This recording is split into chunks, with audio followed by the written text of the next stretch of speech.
Samantala, tiniyak ng mga sundalo sa Mindanao ang kanila pong katapatan sa konstitusyon at sa kanila pong Commander-in-Chief.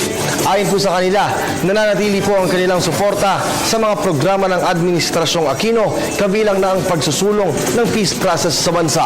Narito ang ulat ni Peng Alinio ng Radyo ng Bayan Davao. Binigyan din na matataas na opisyal na militar at pulisya sa katimugang bahagi ng Mindanao na hindi mangyayari ang anumang destabilisasyon upang pabagsakin ang kasalukuyang administrasyon.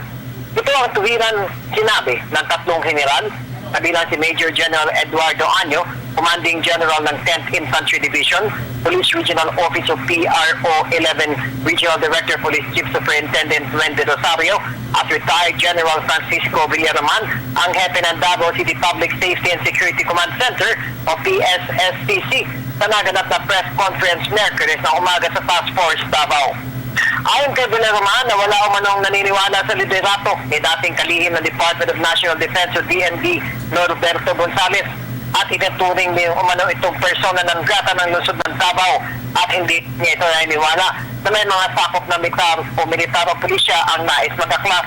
Sinabi ni Anyo na wala itong namamonitor na anumang grupo mula sa kalanganan nais ng destabilisasyon at Anyo walang dahilan para sila ay magkawatak-watak dahil para sa kanila ang pagsunod sa konstitusyon ang mahalaga at ang kanilang ibinubuhos ang panahon sa kanilang trabaho 24/7.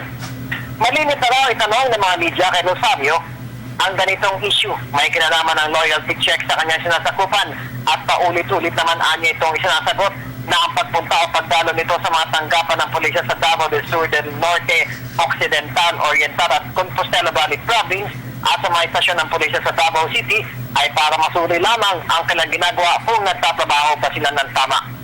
Panawagan naman ang tatlong general sa mga mayan na huwag kahit magpapaniwala sa mga nagpapada sa kanilang mensahe, bagkus makipagtulungan na lamang sila sa mga otoridad.